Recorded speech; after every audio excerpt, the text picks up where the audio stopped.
Welcome to the Art of Authority podcast, bringing you interviews and episodes to help you radically optimize your authority and influence to become the go-to expert in your field. Here's your host, authority positioning coach, Mike Saunders.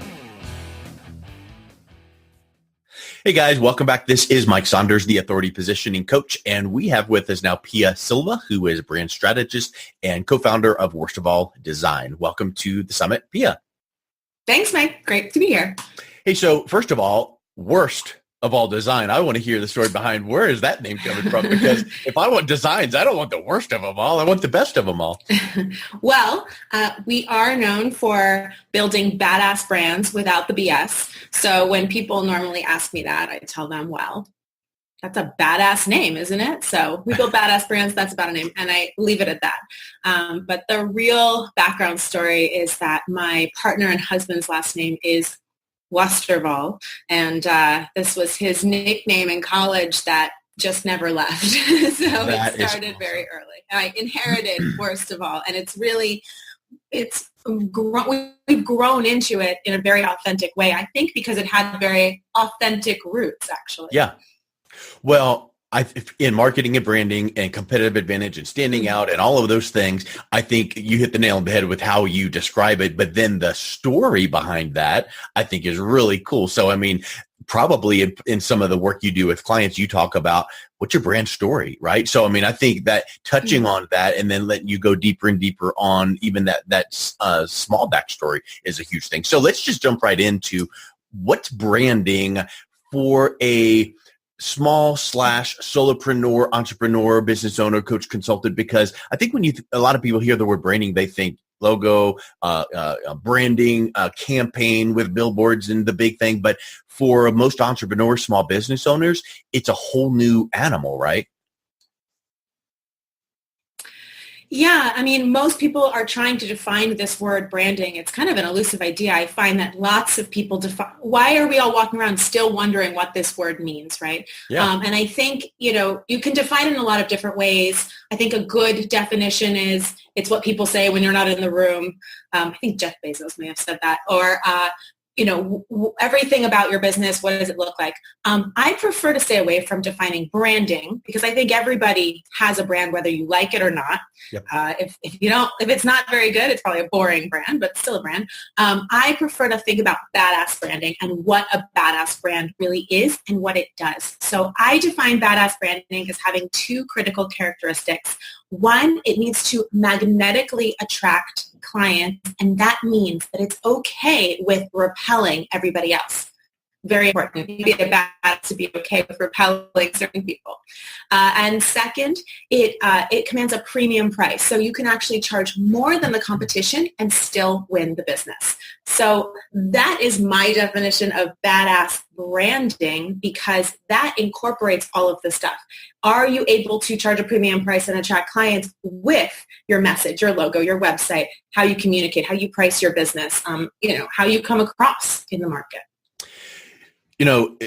You said a mouthful, and I think we could stop right there and go about 4.5 days and not unpack all of that. But that being said, I literally yesterday had a conversation with a client, and we were talking about attracting the right customer. And I said, I want to say this very nicely, but you should not start looking at these high-end affluent clients right now because when they come to your website, it's going to turn them away.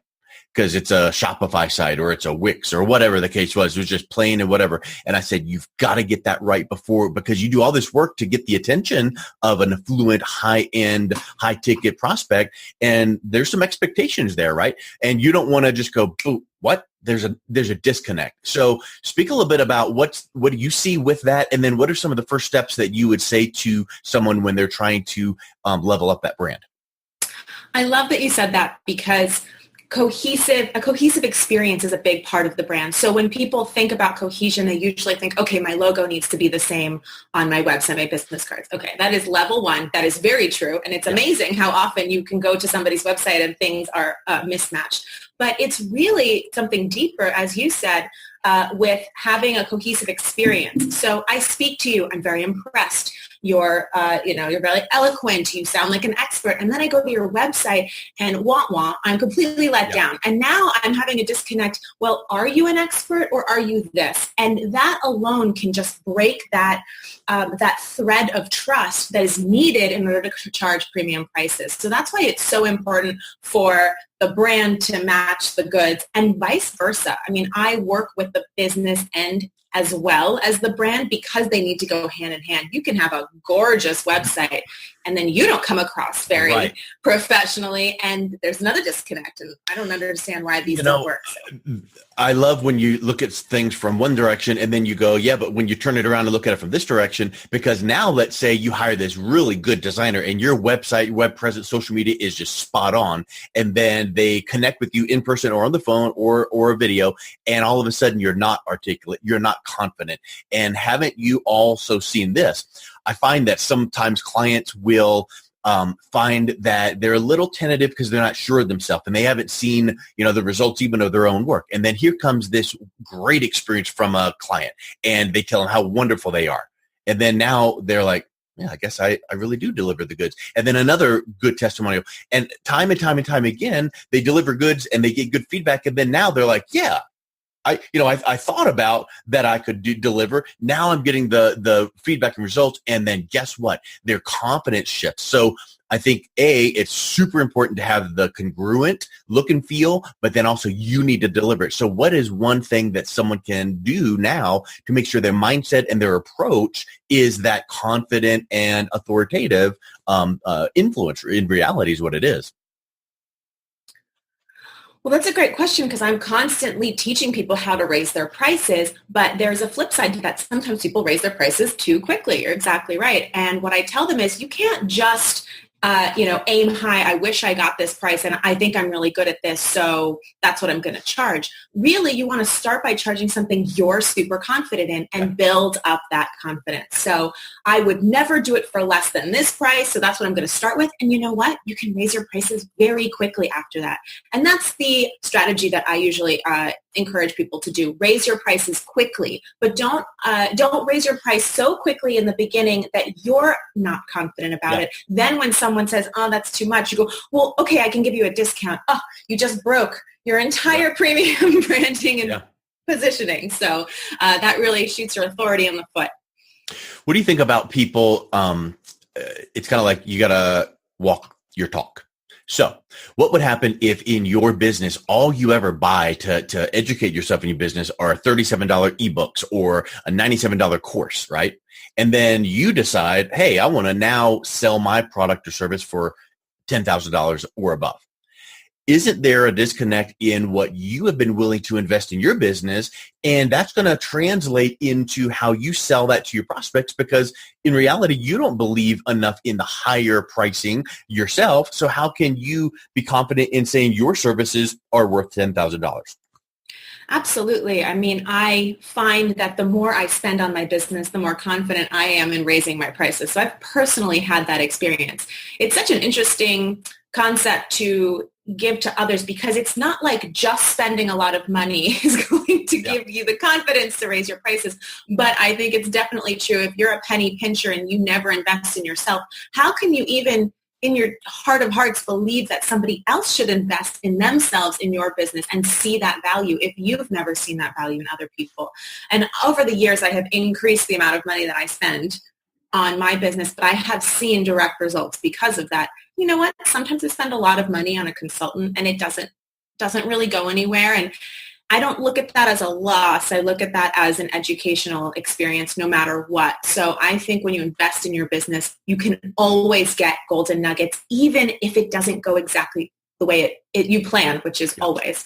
I mean, that's so true. And I think that so many times we can pay the cost of admission or recoup the cost of admission of anything if you're just watching for that one thing. And what does that really mean? It means that you need to be present. You need to be watching for something you need to implement. Don't just click by and go scan over the whatever course that it is. You need to to put it to use, because knowledge is power is a true statement, but the actual statement is the true power comes when you implement that knowledge. So I would say that one other takeaway of being to the point of raising your prices is your clients then are a little bit more engaged because they want to get everything out of your interaction, and you want to make sure that that price point is enough that you believe it, yes, but then also that they're engaged in it, because you want, when you say, hey, I need to do X, Y, and Z, you want them to go, okay, good. And you want them to be engaged in that process. Is that something you found as well? Absolutely. And I've spent money on courses that were too inexpensive for me to care about them, and I never opened them. So I personally experienced that. And that number will go up as you become more and more successful too. So you always need to be upping your game if you want to push the gas on your own business.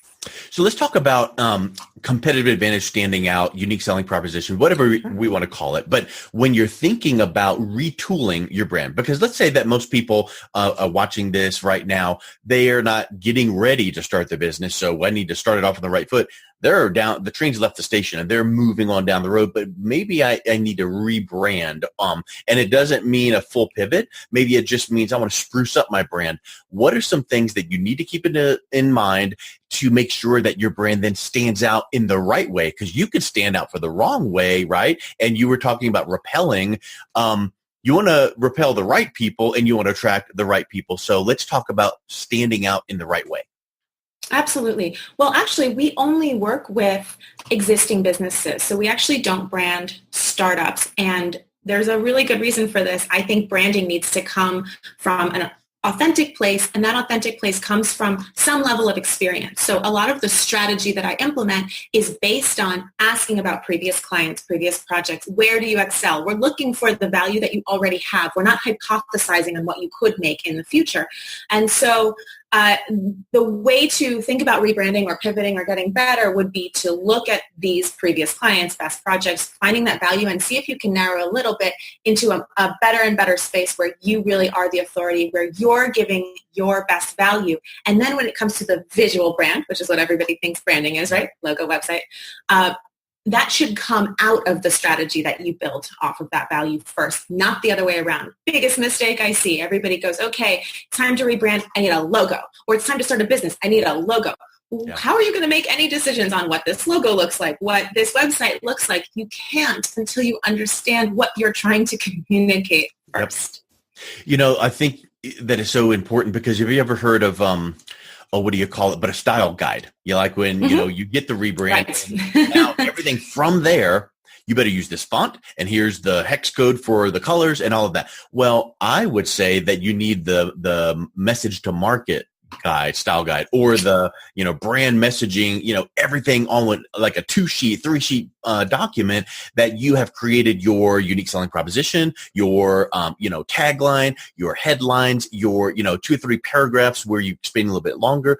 Because I created that for myself as well when I rebranded to Authority Positioning Coach a few years ago. And now all of a sudden I find that I know it because it's me, but you do want to make sure you go back to that from time to time and go, ooh, how did I phrase? Okay, good. There it is. And you also build off of it, right? Because in your own training, you're going to go, yeah, my unique selling proposition is this, but if I were to build a story off of that, here's how I want that to flow. So do you find that you guide your clients to have type of a core foundational document that is always being built, and then they can use that like, oh, I need a landing page for a webinar. Here's where I'm starting from. Right. Well, all of the work that we do in terms of copy and messaging is the foundation for everything else. So when we do all of the messaging and copy on the website, we then take that and write that into their elevator pitch. We write that into a long form email that's going to tell people that they rebranded. You're right. It should all come from the same place. So it's actually the work of the core messaging, and then that influences everything else. So I completely agree. And that is something that most people also don't put work into up Yeah. front. Mostly, especially if you're a solopreneur, if you're working for yourself, it should be kind of inherently the way that you speak. But I think that there is a lot of value in saying we use these words, not those words. Yeah. I'm developing a new online training right now, and we were just talking yesterday. Well, is it a webinar, or is it a training, or is it a master class, or is it a crash course? Because these really, it's all the same thing, but they have very different vibes. And so then we go back to our brand and we go, well, we're the badass business, so it's a crash course. Like that makes the most sense for us, and that's an example of how the answers will fall out of coming up with a strategy in the beginning. Yeah, that's huge. And, I think that a lot of solopreneurs get locked into, well, it's just me. I don't need to have that because I know me and I know what I need to say. But part of that congruence is you need to know what you need to say all the time, but also across all of your channels. In fact, I teach marketing strategy for a few universities, and one of the phrases that is common in teaching marketing is called IMC, Integrated Marketing Communications, and it's keeping all of your messaging consistent across all of your channels. You can't use certain phrases on Twitter and then have a whole different messaging strategy on Facebook. It's the same content, but you need to make sure that congruency is there, or else you're going to have people going, really? And I think that confidence needs to come through. But if you're on Facebook going, hey, I've got this big problem, what do you guys think? And you do that too much. Now, once in a while, maybe in a closed group, you can do that. But once in a while, they go, do you really know what you're talking about? So I think it needs to come full circle around to that brand needs to personify your expert, influence, authority, whatever you want to call it. But really, it's just your confidence in what you do for your client base, right?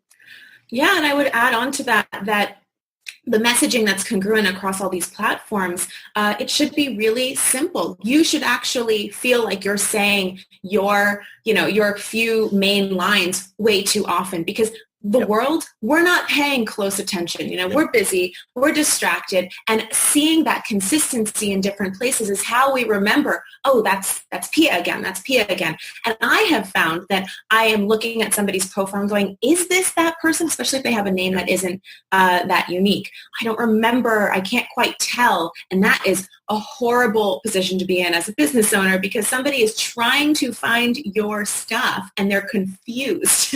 And that doesn't build authority. And they move on.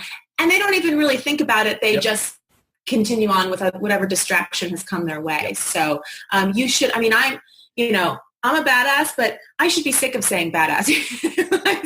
It's really become, over the years, it's a really foundational part of our business, but I should be saying it more than I'm even comfortable with, because that's why people text me photos, all the time. They see something that has the word badass in it and they send it to me. Oh, thought of you.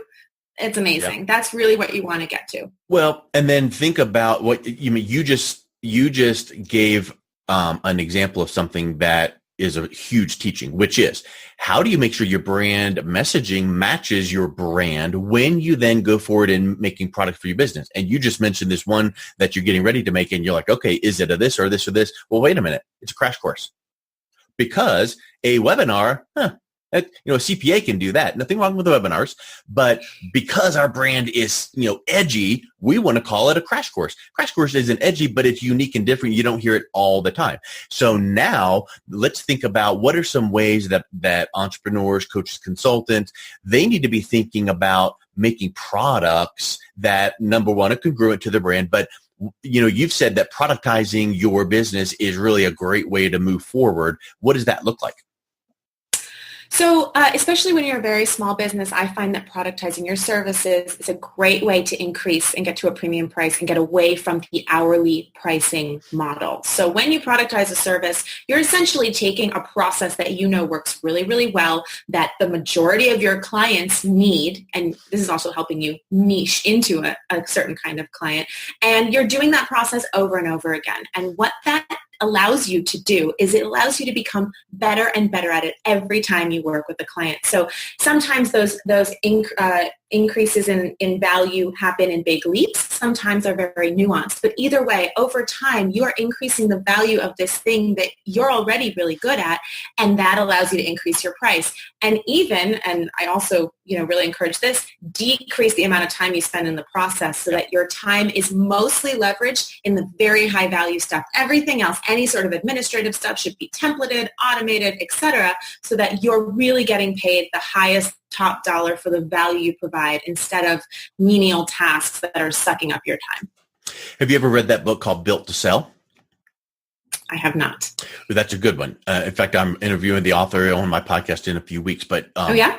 You need to get it. It's a really quick read. It's kind of like many of these books that you see, like The Go-Giver and Referral of a Lifetime, that are story based. Mm-hmm. But basically, it's this graphic designer, so you would enjoy that. But a graphic designer that is getting tired of working for all of these clients that are like, I need this business card, send it to me, and it's this price, and then they just beat him up one side and down the other because I don't like this and that the other, and he's like, right. I want out of this. So this consultant teaches him, let's get your business, let's sell it, and he's like, good. And he goes, well, today it's worth X, but now let's make sure that we can get the value. And he teaches this guy, and this whole book is the process of what you just said. He goes, I know that you do posters to letterhead to whatever. Let's pick one thing. He goes, logos. I want to do logos. And he taught him how to pivot his entire business into only doing logos, high price, high end logos. And then he had a whole system like a cookie cutter. When the order comes in, this happens, then this person gets it. And he found that the business just, exploded. And I think that by the end of the book, it was like, oh, I'm not going to sell it because I love it so much and I have the time I want. But you said niche, and that might be for a industry vertical, but it also might be niche where you're like, you know what? I do these 9 things in my business. I'm really only doing 3 consistently and 2 of them really good. So speak a little bit about now how you can fine-tune that branding and that brand focus on really finding those 1 or 2 things you do good, and then that becomes solidifying and fortifying your brand. Yeah, absolutely. I've actually developed kind of a blueprint for this to make it simpler to think about. It's 4 different quadrants. If you think about a chart, and you need at least 2 of these. So I say that they are target market. That's an obvious one, right? Who's my target market? We always ask about that, but I think that you can get away with not having as narrow a target market if you, for example, have a very productized service. This is how we operate, and this is for a certain size company or a certain level of income, whatever it is. You can play with these different pieces, and together they match up to be a very niche, nice, special niche. A third one is the personality of your brand. So not always an opportunity. Of course, every brand has personality, but I consider personality as counting as one of your brand attributes is if it's contrarian to the prevailing personality in your industry. So you can have your personality, but if it's similar to a lot of other personalities, I use like the cupcake company. If you're like a nice, happy cupcake company, well, that's not very different from other cupcake companies, But if you're the angry cupcake company, well, now that's something that's to the soup Nazi, exactly. Yeah. And the fourth one I call, your sales process and coming up with a lead product. So do you have a very clear and easy way to people start hiring you from the beginning that cuts through all of the, relationship development? You pay me a small fee. We get to know each other on that. And then if you want to hire me for the larger one. So those are the 4 elements, I say, of a badass brand. And as long as you have 2 of those, you can have this intersection that's a very nice niche. If you have 3 or 4, even better. But that's how I help people narrow into a niche. And it doesn't have to be any specific one of them. Because I know that a lot of branding experts say you have to pick a very specific target. And I don't think that's always the case. I am so happy you said that, because over the years I found that, and I struggled myself going, I don't need to be the whatever for chiropractors or the whatever for dentists or the whatever for attorneys. And so many times your counsel, pick that vertical, attorneys, and be everything. Mm-hmm. And I'm like, yeah, but this construction company called me and I can do this. But to your point, what I found was exactly what you said, which is when you have this one certain product or service that you are really good at, that becomes your really targeted niche. And now you can do that. It's the same thing for an attorney as it is for a doctor. It's the same service. You're just using their words. Well, I think that frees you up to go, okay, now I don't need to do 19 things for dentists. I can do 2 things for anybody, but they're coming to me because I am the whatever coach or the whatever, company. So I think that is so huge. And I think that's a writer downer for people to go, okay, now when I'm looking at my business to polish up my brand, what is that core product or service that actually, if I got 10 orders today in, I wouldn't, because isn't it true that sometimes people are like, I got to do another whatever package. And that means you should cut it, right? Right. Absolutely. Yeah. And I think there's also a lot of different ways to position these things. It can be just logos,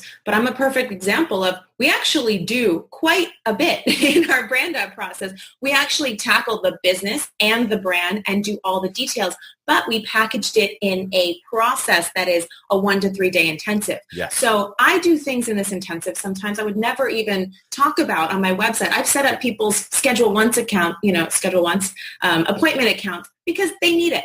My process is in this amount of time, I'm going to take care of everything for you. So I get around that whole, okay, we're going to focus on this specific thing because instead I'm focusing on my process. The process. So there's so many ways you would to slice never it. sell, if you need to have your Schedule Once account set up, call us. I never talk about it, right. You would never do that. But that's a nice added touch, and people come away from that experience going, man, that was all inclusive. And secondly, there are products and services out there that I'm sure we could both name that are so huge. Like I have literally decided not to go into a certain mastermind or a certain consultant's program because it's like, and you'll get all these and I'm like, I won't have time to even read through, much less do it. And for you to say a 1 to 3 day intensive, all in, boom, boom, boom, and done for you, and you walk out with you see the person that kind of walks in to the phone booth and then walk out, they're gleaming. Now all of a sudden it's like, that is what I want, right? So I think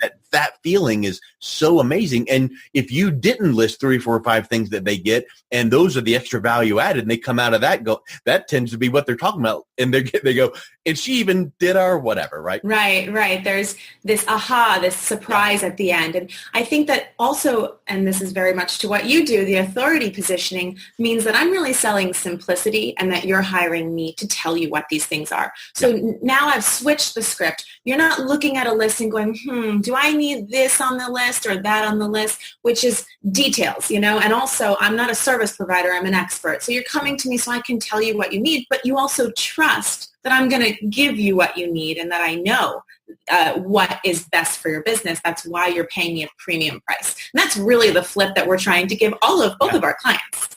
Well, and I want to end with this thought and kind of talk through this a little bit because I think that is so huge because if we sat down and wrote down your business, my business, someone else's business and wrote down every single deliverable, would any of those bullet point items that they get in these packages be so revolutionary, disrupting that they couldn't figure out on their own? Nope.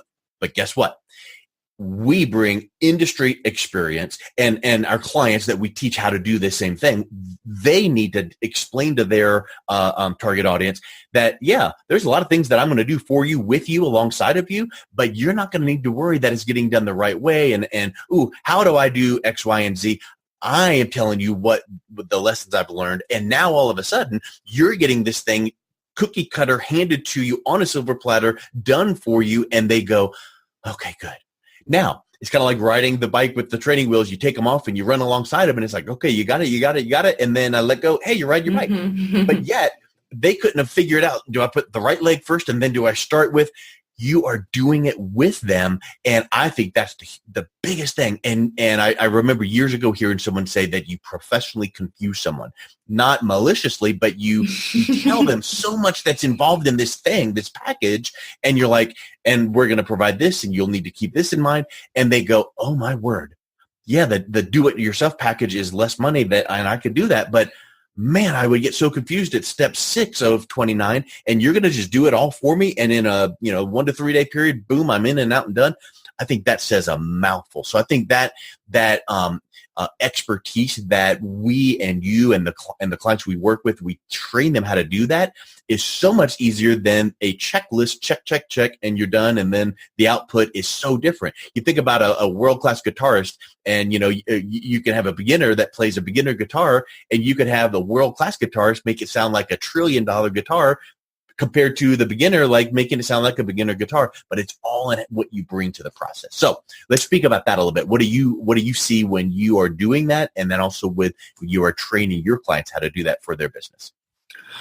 Well, our process was really organically birthed out of wanting to solve their problem. And over time, I found that as I did piecemeal this and this, I said, but that's not really what they're coming to us for. And I also built in this whole process with the strategy, because I said, well, I'm trying to show them logos, but how are they making the decision? Okay, quickly, I need to do this strategy over here so I can explain what the logos are. And then I realized how much more valuable the strategy was. And that's how our business actually developed, just out of a sheer need to help the clients. And I think that there's a lot of opportunity out there for a lot more people to move into this authority positioning, because you just take responsibility for your clients. I think that's a big part of it. I'm going to take responsibility for making sure that this goes well for you. And I think a lot of people have a different mindset. They're scared about having to do more work than they're paid for. They're scared about getting stuck in a position where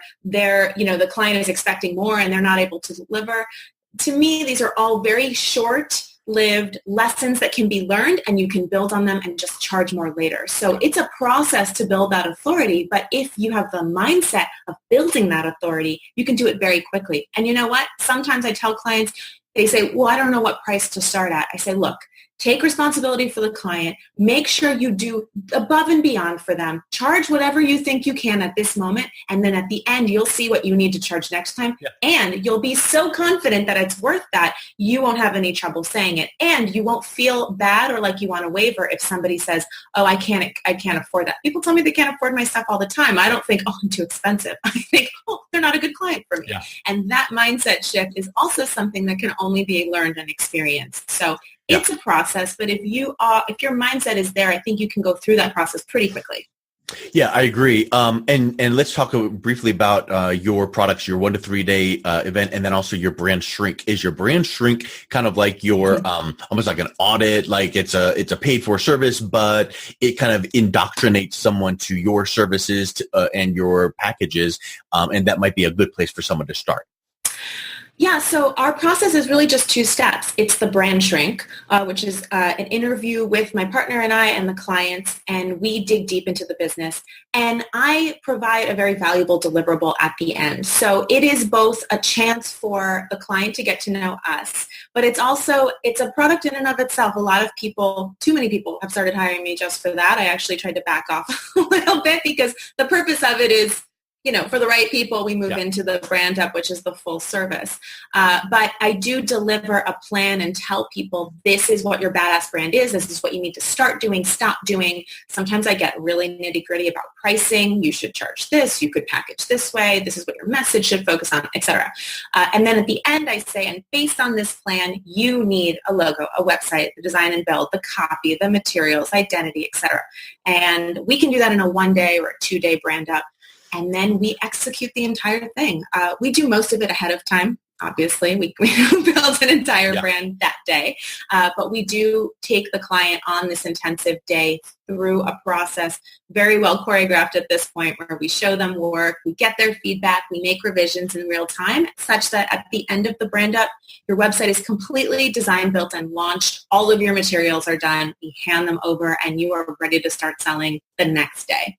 It's a very unique process. Obviously, it took us over years to get where it's gotten today. And over those years, as we've gotten better, we've increased the price substantially. And that model is what I really also implement in most of my clients' businesses. But I would say that there is an asterisk there. As your prices have gone up, the value has also gone up accordingly, because you have discovered, when I do these packages, I need to add this in and do this. And now all of a sudden, sure, you look back at whatever time frame and the price has risen, but your deliverables and your value has also risen. So people coming through your program are going, man, this was worth everything. Oh, absolutely. And you know what? When we first started, our one day was $3,000. It wasn't worth $15,000 then. We weren't as good then, but it was a good start. And there was a while there where every month I was raising it $1,000. Yeah. I just kept raising it. Demand is still here. Okay, let's see how much they'll go for. And as we were increasing the value, we were also increasing the value, knowing that we could increase the price as well. Because as you increase the price, you feel an obligation, kind of like what you said, you care for your client and a fiduciary responsibility to go, you know what, I need to deliver on X number of dollar price. And so I'm going to bring this, I'm going to do this, I'm going to polish this up over here and provide this little extra. And people come away going, yes. So I think that is so spectacular. Yeah, and I like the premium price model also because it gives me a lot of space to do that. Something comes up, I go, you know what, they need this thing too. We're just doing it. We're doing everything. I don't feel any sort of pinch. Ooh, they didn't pay for that, or that's going to be a little bit longer. I don't care. I want to make sure that you leave just wide-eyed and excited because that helps my business, and I couldn't sleep if I didn't do that anyway. So everybody wins, and even at our prices, the value is exponentially greater because we're changing your business for you. You can't really put a price on that, but only people who, like you said before, are able to see those golden nuggets can really understand the magnitude of the value when you're rebranding a business and what it can do for somebody in the long term. Yep. So, hey, listen, I know you've written a book, and so I want to end with what are the best ways that people can reach out, connect with you, pick up a copy of your book, communicate, see what you offer, and see how you could help their business. Sure. So I wrote a book, Badass Your Brand, The Impatient Entrepreneur. That's me. Guide to Turning Expertise into Profit. You can follow me on Twitter, Instagram, Facebook. Pia Loves Your Biz, B-I-Z. And you can go there. I also put up a page on my site for this audience, badassyourbrand.com/authority. And I'm actually going to give the most valuable questions of my brand shrink to everybody that's listening. So if you go to badassyourbrand.com/authority, you can download that brand shrink, answer those questions, see what you come up with. It'll definitely open your eyes to what your business, your badass business is all about. Awesome. Well, Pia, thanks so much for being on and really appreciate your time. Thanks so much, Mike. Great. You've been listening to the Art of Authority podcast. Are you interested in building your authority positioning as the #1 strategy to grow your business, brand, and influence? Book your authority audit today. This 7-point audit of your current authority position will uncover opportunities and show you how to be seen as a leading expert and authority your industry looks to for advice. Visit www.authoritypositioningcoach.com.